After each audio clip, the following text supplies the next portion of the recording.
Hey folks, what we got here is a Cadillac 2011 SRX.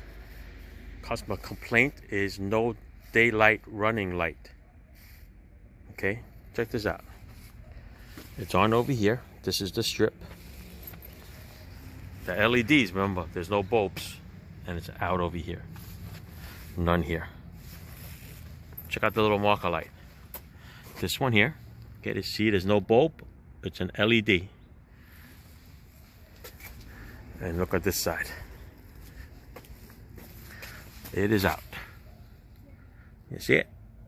So, the problem is, because they're LEDs and they burn out, yes, they're nice and bright. Everybody loves them.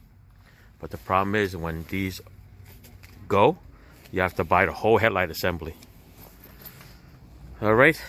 So that's the problem here. If you want the daylight on that side, you have to buy the whole headlight assembly. If you want the two little marker lights on this side, you got to buy the whole headlight assembly.